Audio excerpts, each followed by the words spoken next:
Miss Ramos is an ordinary 18-year-old trying to navigate life's challenges. Despite her youth, she's shouldered heavy responsibilities, working as a nanny for Aidan Kazimir, a powerful and enigmatic businessman, to support her ailing father and her education. She's accustomed to the long hours, the demanding tasks, and the intimidating presence of her boss, but nothing prepares her for what happens next. One evening, she's summoned to Aidan's study, a room she rarely enters. The air is heavy, his expression unreadable, but his piercing gaze holds hers firmly.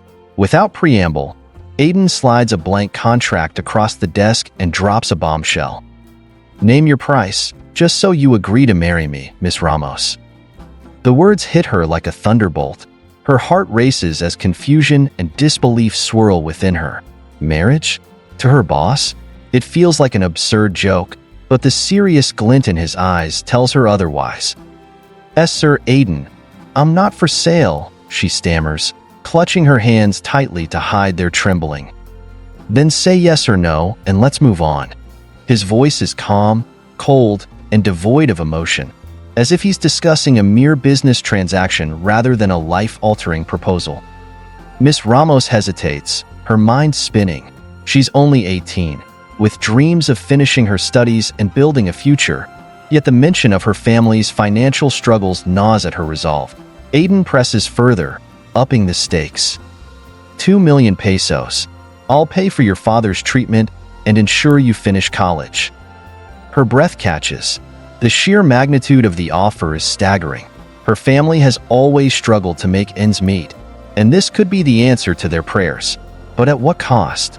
Aidan's commanding demeanor and the unspoken danger lurking behind his calm exterior terrify her. With her heart pounding, she asks the one question she desperately needs answered. "Why me, sir? You have so many women around you. Why propose to someone like me?" Aidan's sharp eyes narrow, and his lips curve into a faint, almost sardonic smile. "Because I don't want any of them. You're the only one I can trust for this arrangement." Despite her misgivings, Miss Ramos agrees, swayed by the thought of helping her family and securing a better future. The contract is drawn up, filled with clauses and terms she barely understands. She hesitates as she stares at the fine print, but Aidan's unyielding gaze pushes her forward. "Don't overthink it, Miss Ramos. Sign the papers." With a deep breath, she scrawls her name across the document, sealing her fate. Aidan, ever meticulous, signs his name with a flourish and hands her a check for 500,000 pesos as a down payment. "This is just the beginning. Once we're officially married, you'll receive the rest," he states matter-of-factly. The reality of her decision starts to sink in as she clutches the check. She's no longer just a nanny. She's now tied to a man whose world is cloaked in power and mystery. Miss Ramos moves into Aidan's estate, a sprawling mansion that feels more like a fortress. The grandeur of the house is overwhelming, its cold marble floors and towering walls reflecting the personality of its owner. The staff is polite but distant, their eyes betraying curiosity and judgment as they observe her. Her new role comes with privileges, but also burdens. Aidan remains as aloof as ever, treating her more like an employee than a wife-to-be. Yet, his presence is magnetic, and she finds herself drawn to the moments when he softens, even slightly, around baby Janica, his 2-year-old daughter. Janica, innocent and full of life, becomes Miss Ramos's anchor in this unfamiliar world. The little girl clings to her, finding comfort in her warmth and kindness. Their bond grows quickly, and Miss Ramos realizes she's not just a nanny anymore. She's becoming a maternal figure in Janica's life. But the more she settles into her new role, the more questions arise. What happened to Janica's mother? Why does Aidan seem so guarded, even with his own child? And what is the true reason behind this sudden marriage proposal? One evening, as she tucks Janica into bed, Miss Ramos overhears a heated phone conversation between Aidan and an unknown caller. His tone is sharp, laced with barely restrained anger. Words like loyalty, family, and threats filter through the door, sending a chill down her spine. The realization dawns on her. Aidan's life is far more dangerous than she ever imagined. As she navigates her new reality, Miss Ramos begins to see cracks in Aidan's stoic facade. Beneath the commanding exterior lies a man burdened by secrets and a past that refuses to let go. She's determined to uncover the truth, but the closer she gets, the more she risks losing herself in a world she barely understands. Miss Ramos wakes up on her first morning as a resident of Aidan Kazimir's mansion. The stark contrast between the humble life she left behind and the opulence surrounding her is overwhelming. Her new room, although luxurious, feels cold and isolating, much like her enigmatic employer. She steps into the kitchen to prepare breakfast, only to find the household staff already bustling about. The head housekeeper, Mrs. Aguilar, eyes her with a mix of curiosity and skepticism. "You're the new companion?" she asks, her tone carefully neutral. Miss Ramos nods, avoiding her gaze. She feels the weight of judgment from the staff, but she resolves to prove herself.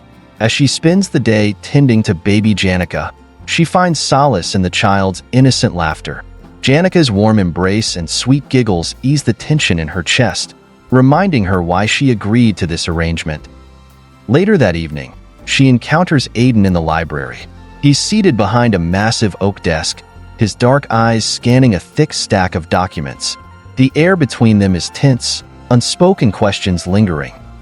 "Miss Ramos," he says without looking up, "I expect you to fulfill your duties diligently. Your primary responsibility is Janica. Everything else is secondary." "Yes, Sir Aidan," she replies softly, unsure how to address him now that they're technically engaged. Before she leaves, he finally looks up, his gaze piercing. "And remember, this is a business arrangement. Keep your emotions out of it." His words sting, but she nods. She doesn't yet realize how difficult that request will prove to be. As days turn into weeks, Miss Ramos begins to notice strange occurrences around the mansion. Late-night phone calls, whispered conversations between staff, and Aidan's frequent absences stir her curiosity. Despite her resolve to remain detached, she can't help but wonder about the secrets Aidan is hiding. One evening, as she prepares to put Janica to bed, she overhears a hushed argument in the hallway. Peeking through a crack in the door, she sees Aidan speaking with a tall, broad-shouldered man. "We can't afford any loose ends," the man growls. "The family's watching you closely, Aidan." "I know what I'm doing, Victor," Aidan snaps back. "This marriage is part of the plan. No one will question it." The conversation sends chills down her spine. Who is Victor? And what does Aidan mean by part of the plan? That night, she lies awake, her mind racing. She's already in too deep, bound by a contract she barely understood when she signed it. Yet, she can't shake the feeling that she's a pawn in a much larger game. The following morning, Miss Ramos finds Aidan in the garden, a rare sight. He's holding Janica in his arms, his usually stern face softening as he listens to the toddler babble excitedly about the flowers. It's a side of him she's never seen before, a glimpse of the man behind the cold facade. "Good morning, Sir Aidan," she says tentatively as she approaches. He looks up, his expression hardening instantly. "Miss Ramos," he greets curtly, setting Janica down. Janica runs to Miss Ramos, tugging at her hand. "Miss Ramos, Daddy says he'll teach me to plant flowers. Can you help too?" Before Aidan can respond, Miss Ramos smiles. "Of course, Janica. I'd love to help." For a brief moment, the three of them work side by side, planting colorful blooms in the garden. Aidan's hands, usually so precise and businesslike, gently cradle the soil. Miss Ramos notices how Janica's laughter seems to melt his icy demeanor, if only temporarily. As the sun sets and the garden glows with their efforts, Aidan catches Miss Ramos's gaze. There's a flicker of something unspoken, gratitude, perhaps, but just as quickly, it's gone, replaced by his usual stoicism. "Dinner will be served soon," he says, brushing dirt off his hands. "Don't be late." That night, as Miss Ramos tucks Janica into bed, the little girl hugs her tightly. "I'm glad you're here," Janica whispers, her voice drowsy with sleep.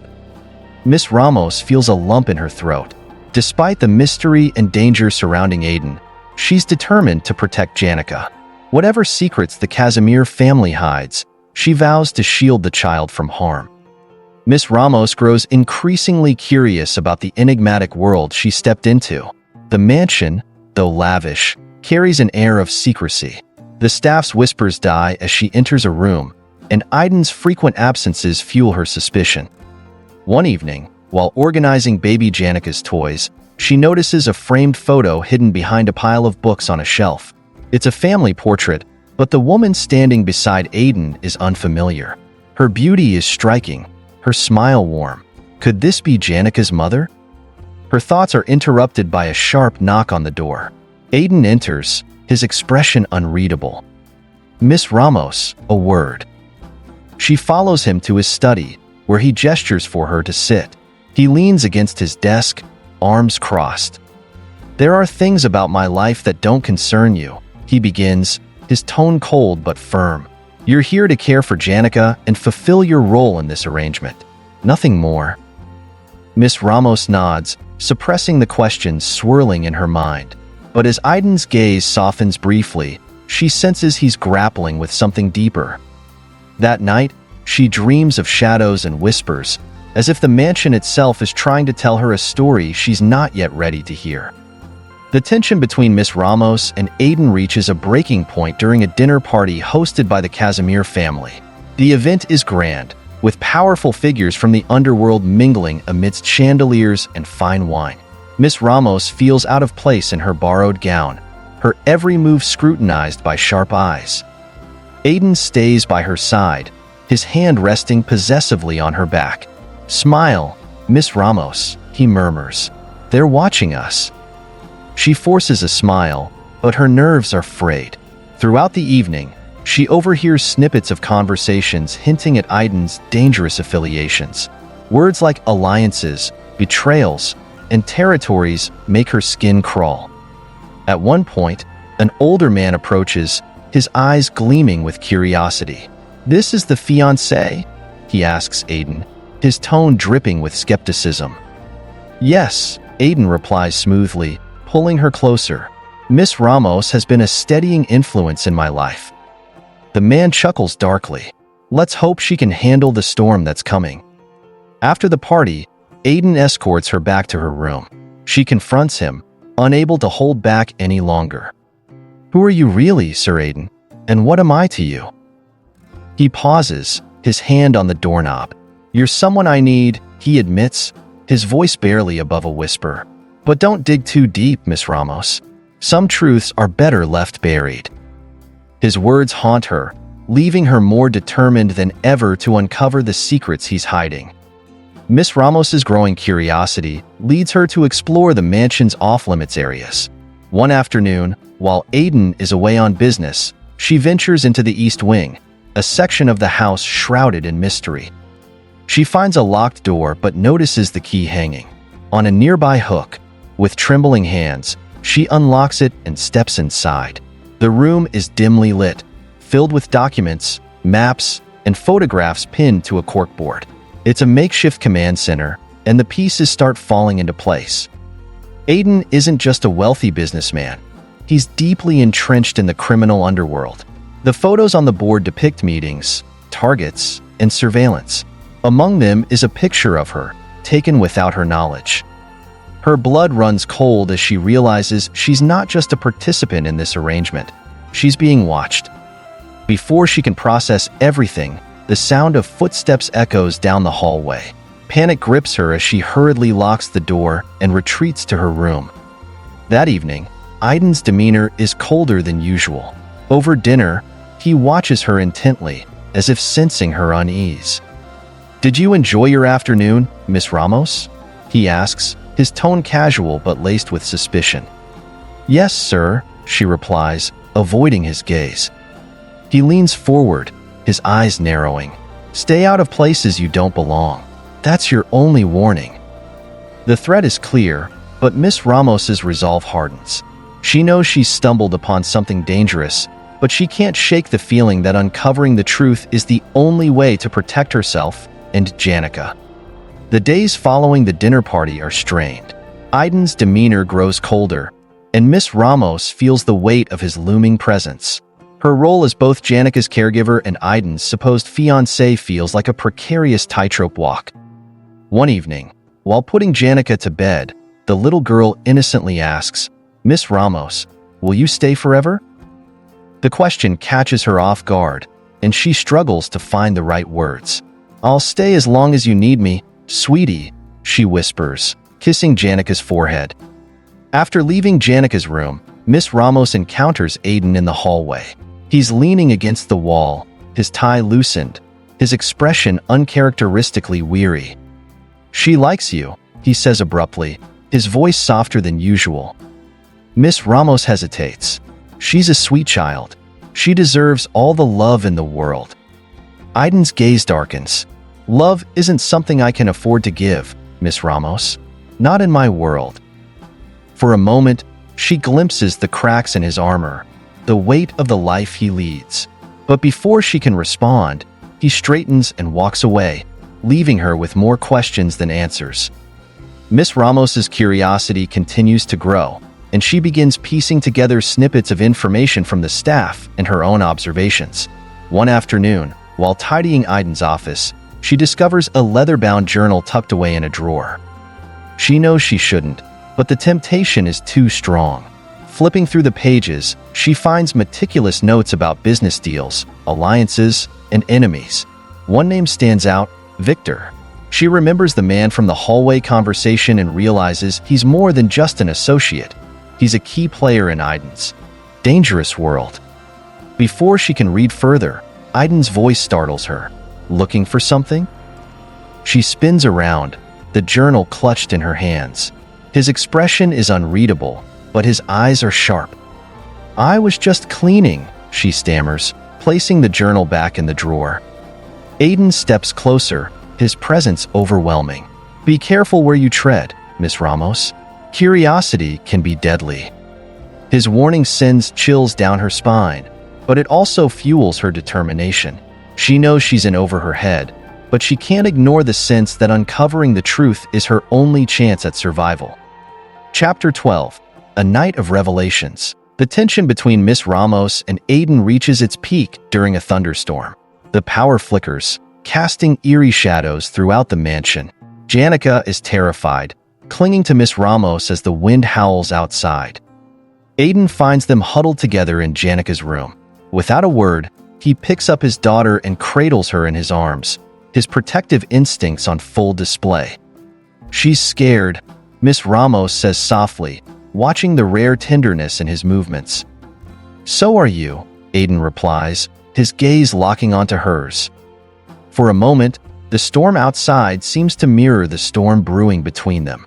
Aidan sets Janika down and steps closer to Miss Ramos. "You've been asking questions, poking around where you don't belong." "I just want to understand," she says, her voice trembling but resolute. "Why me? Why did you choose me for this arrangement?" Aidan's jaw tightens, and he looks away. "Because you're untainted by this world. You're not like the others." His words hang in the air, heavy with unspoken meaning. Before she can press further, the lights flicker back on, and Aidan steps away. "Go to bed, Miss Ramos," he says curtly, his walls firmly back in place. That night, as she lies awake, she can't shake the feeling that Aidan's cold exterior hides a man who's just as trapped as she is. But what will it take to break through his defenses, and will she survive the truth she uncovers? Miss Ramos wakes up with a renewed determination to uncover the truth behind Aidan's cryptic warnings and the dangerous world he inhabits. The mansion, though grand, begins to feel like a gilded cage. The whispers among the staff, the locked doors, and Aidan's erratic behavior weigh heavily on her mind. That morning, she decides to venture into the mansion's library, hoping to find something that might shed light on her enigmatic employer. Among the dusty shelves, she stumbles upon a set of ledgers. The entries are cryptic, detailing shipments, payments, and coded messages. One phrase keeps appearing, "The Victor Alliance."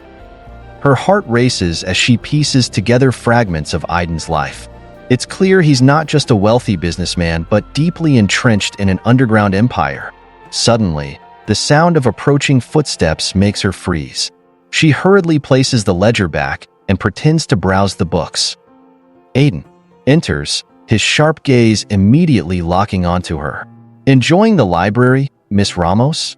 he asks, his tone calm but with an edge. "Yes, sir. Just passing time," she replies, trying to steady her voice. He steps closer, his eyes narrowing. "You seem to have a habit of wandering into places you shouldn't. Let me make this clear. You're here for one purpose: to care for Janica and fulfill your contractual obligations. Nothing more." Before she can respond, he turns and leaves, his words hanging like a dark cloud.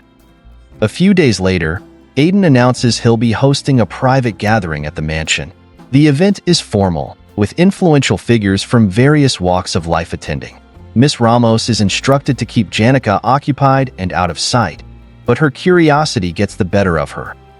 Dressed in a simple but elegant gown, she lingers near the grand staircase, observing the guests below. The room buzzes with conversations in low, guarded tones. She recognizes some faces from the dinner party, but notices one man who seems to command particular attention. He's tall, with piercing blue eyes and an aura of authority. "That's Victor," whispers one of the maids standing nearby. Miss Ramos's stomach tightens. This is the man from the ledgers, the name that keeps appearing in Aidan's dealings. She watches as Victor and Aidan engage in a heated discussion, their expressions tense. At one point, Victor glances up and catches her staring. His lips curve into a sly smile, and he whispers something to Aidan, who immediately turns and glares at her. "Miss Ramos," Aidan calls out, his voice carrying across the room. "A word, if you please." Embarrassed, she descends the stairs and follows him to a secluded corner. "What are you doing here?" he demands, his voice low but fierce. "I was just curious," she admits, avoiding his gaze. "Curiosity is a dangerous thing in my world," he warns. "Stay away from Victor. He's not someone you want to get involved with." His tone is protective, almost possessive, but Miss Ramos can't help but feel there's more to his warning than he's letting on. Late that night, Miss Ramos can't sleep. The tension from the evening lingers, and questions swirl in her mind. She decides to confront Aidan directly, unable to stand the secrecy any longer. She finds him in his study, poring over documents. Without knocking, she enters, her resolve firm. "We need to talk," she says, her voice steady. Aidan looks up, surprised but not annoyed. "It's late, Miss Ramos." "I don't care," she replies. "I deserve to know the truth. Who is Victor, and why are you so involved with him? What kind of world have you dragged me into?" Aidan leans back in his chair, his expression unreadable. "You're brave, I'll give you that," he says after a moment. "But bravery can be a double-edged sword." He stands and walks to the window, staring into the darkness. Victor is a business partner, or rather, an enemy disguised as one. Our dealings are complicated. As for the world you've entered, it's one you were never meant to understand. Miss Ramos steps closer, her frustration boiling over. "Then why involve me at all? Why the marriage contract? Why keep me here when I clearly don't belong?" Aidan turns to face her, his eyes intense. "Because you're the only person who doesn't see me as a monster," he admits. "You treat me like a man, not a weapon. And that's why I can't let you leave." His confession leaves her speechless. For the first time, she sees the vulnerability beneath his hardened exterior. But it also terrifies her. What does it mean for her safety and her heart? As she leaves the study, her mind races with conflicting emotions. Aidan Kazimir is a man of secrets, power, and danger, but there's something in him that draws her closer, even as it pushes her away. The days following Aidan's confession are a whirlwind of tension and uncertainty. Miss Ramos finds herself increasingly drawn to him, despite the danger he represents. However, his world is closing in, and she begins to sense that her safety may not be guaranteed. One evening, as she reads a bedtime story to Janica, the little girl suddenly asks, "Miss Ramos, do you love Daddy?" The question takes her by surprise. "What makes you ask that, Janica?" Janica giggles. "Because he looks at you like my favorite teddy bear. Like he wants to keep you forever." Miss Ramos forces a laugh, brushing off the comment, but the child's innocent words stay with her. Later that night, she overhears a heated argument between Aidan and Victor in the study. Unable to resist, she listens from the hallway. "You're playing a dangerous game, Aidan," Victor growls. "Marrying that girl won't save you. If anything, it makes you more vulnerable." "She's none of your concern," Aidan snaps. Victor's laugh is chilling. "She's everyone's concern now. The moment you put a ring on her finger, you painted a target on her back." Miss Ramos's blood runs cold. She retreats to her room, her heart pounding. Aidan's world is more perilous than she imagined, and she realizes that staying means putting herself and possibly Janica in harm's way. Miss Ramos notices subtle changes in the household. Extra security guards patrol the grounds, and the staff seem more on edge. Aidan grows more distant, his gaze shadowed by worry. One afternoon, she decides to confront him. She finds him in the garden, pacing restlessly. "Aidan," she begins hesitantly, "what's happening? Why are there more guards? Why does Victor think I'm in danger?" He stops, his jaw tightening. "You shouldn't have overheard that." "I had to know," she insists. "I deserve to understand what I've been dragged into." Aidan exhales deeply, running a hand through his hair. "My business dealings are complicated. Victor and I have differences.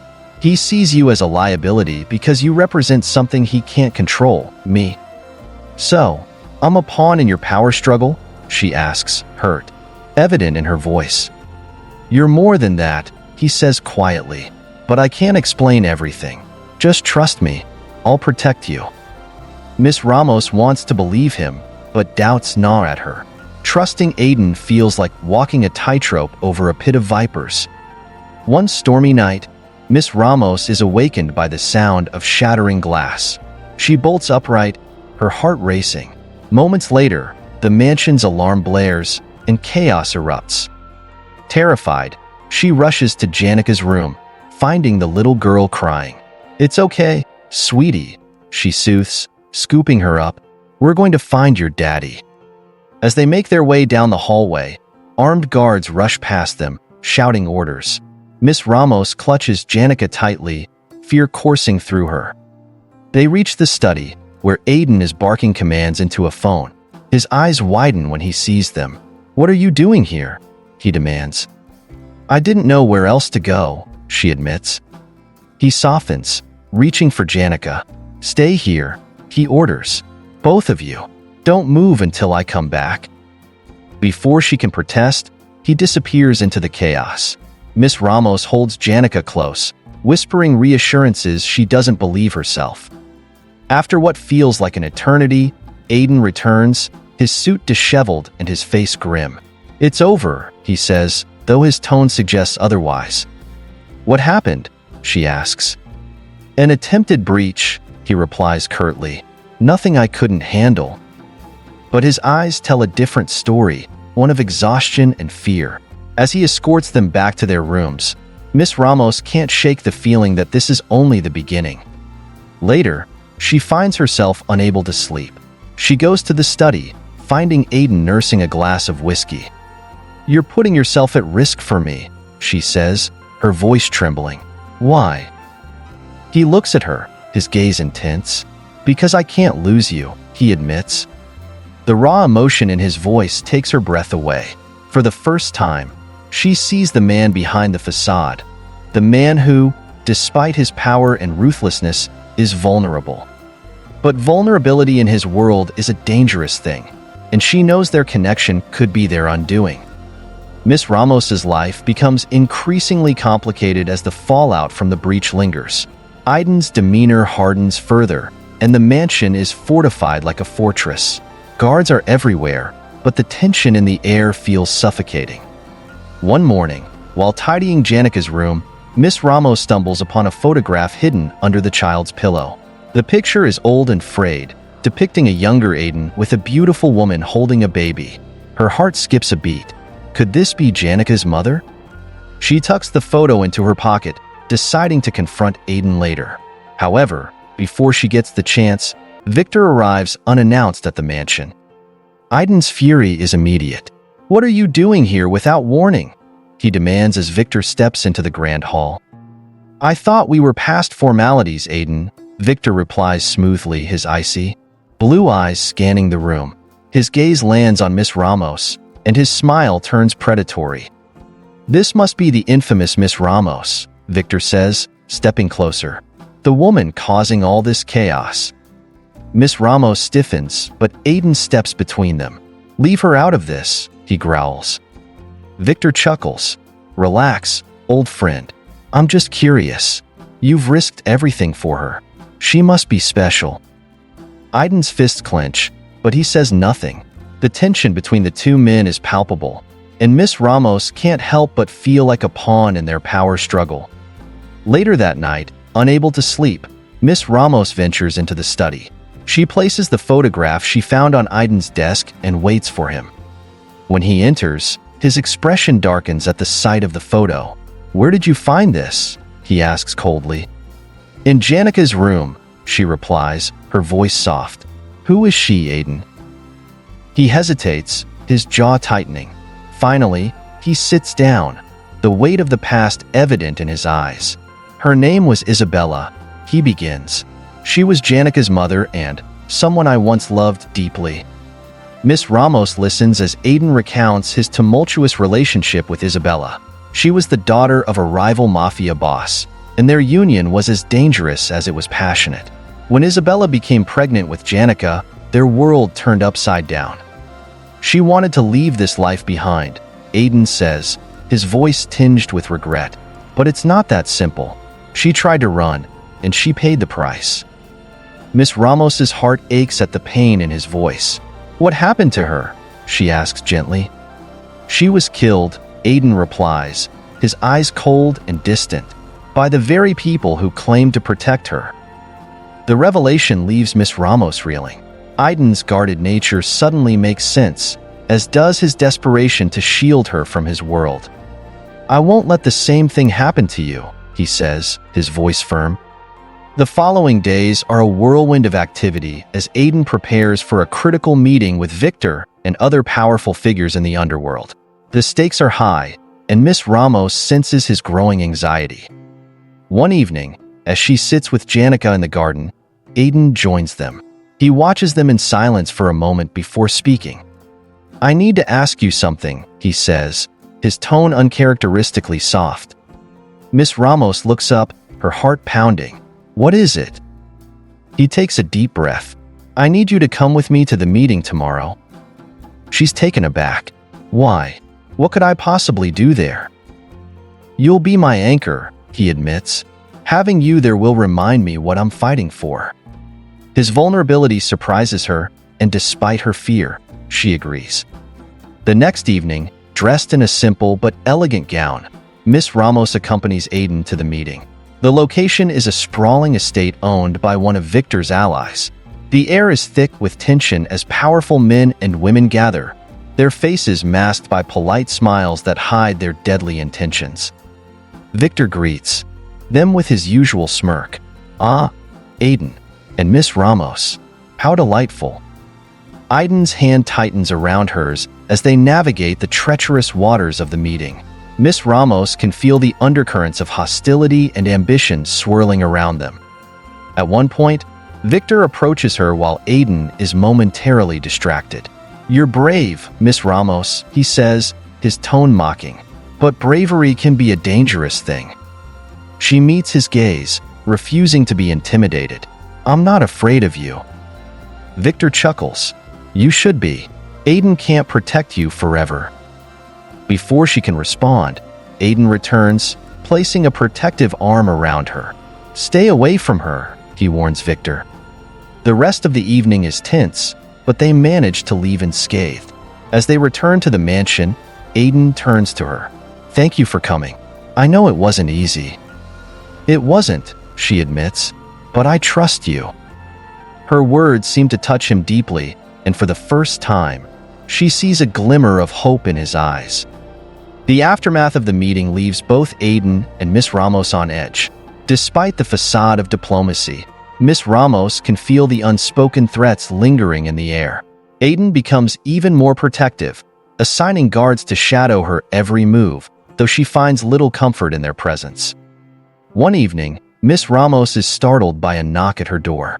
It's one of the guards, his face pale. "Miss Ramos, there's someone here asking for you." He claims to be family. Her heart skips a beat. Could it be her estranged brother, Raul? She rushes downstairs, only to freeze at the sight of a man she hasn't seen in years. "Raul?" she whispers, her voice trembling. Her older brother steps forward, his eyes filled with a mixture of relief and anger. "I've been looking for you everywhere," he says. "Do you have any idea what's happening to our family?" Before she can respond, Aidan enters the room, his presence commanding. "Who is this?" he demands, his tone icy. Miss Ramos quickly explains, introducing Raul as her brother. Aidan eyes him suspiciously, but allows him to stay. Raul pulls Miss Ramos aside, his voice urgent. "Do you know what kind of man you're involved with? Aidan is part of the mafia, dangerous people who destroy lives." "I know who he is," she replies, her voice firm, "but he's not what you think." Raul shakes his head. "You're blinded, sis. You need to come with me. Leave this place before it's too late." Her resolve wavers, but she knows leaving Aidan now would put everyone, especially Janica, in jeopardy. "I can't leave," she says. Raul looks at her, a mixture of frustration and despair in his eyes. "Then I'll do whatever it takes to protect you, even if it means going up against him." The following days are fraught with tension as Raul and Aidan engage in a silent battle for control over Miss Ramos's fate. Raul's presence unsettles Aidan, who becomes increasingly possessive. One night, Miss Ramos overhears a heated argument between the two men. "You don't own her," Raul snaps. "She's my sister, and I'll take her back if I have to." "She's under my protection," Aidan retorts, "and I won't let you interfere." "She doesn't need your protection. She needs freedom," Raul counters. Miss Ramos steps into the room, her voice cutting through the tension. "Enough, both of you." The men turn to her, their expressions a mix of anger and surprise. "I'm not a prize to be fought over," she says firmly. "Aidan, I trust you to keep me safe, but Raul is my family. I won't choose between you." The argument ends, but the air remains heavy with unresolved conflict. As tensions within the mansion simmer, an even greater threat looms outside. Victor, emboldened by Aidan's perceived weakness, begins to make his move. One evening, while walking in the garden, Miss Ramos notices a shadow moving among the trees. Before she can react, a hand clamps over her mouth, and she's dragged into the darkness. Her captor is one of Victor's men, his intentions clear. "Your pretty face will send a strong message to Aidan," he sneers. Miss Ramos struggles, but her strength is no match for his. Just as her hope begins to wane, a gunshot rings out. Her captor collapses, and she looks up to see Aidan standing there, his face a mask of fury. "Are you hurt?" he asks, pulling her into his arms. She shakes her head, tears streaming down her face. "You saved me." "I'll always save you," he vows. The attack forces Aidan to confront the reality of his world. He realizes that as long as Miss Ramos is with him, she will always be a target. Determined to protect her, Aidan makes a heart-wrenching decision. He calls a meeting with Victor, intending to broker a deal that will ensure her safety. The meeting is tense, held in a neutral location under heavy guard. Victor smirks as Aidan lays out his terms. "You're willing to give up so much for one woman," Victor says mockingly. "She's worth it," Aidan replies coldly. Victor agrees to the deal, but his price is steep. Aidan must relinquish control of a significant portion of his territory and step back from certain operations. When Aidan returns to the mansion, he finds Miss Ramos waiting for him. She knows something has changed. "What did you do?" she asks, her voice trembling. "I made sure you'll be safe," he replies. "But at what cost?" Aidan doesn't answer, instead pulling her into an embrace. It doesn't matter. You're all that matters. Despite his assurances, Miss Ramos knows their story is far from over. The world they inhabit is too dangerous, too unpredictable. But for now, they have each other, and that is enough. Thank you for watching. Hope you enjoyed the story. Please don't forget to like, comment, share, and subscribe for more delightful stories.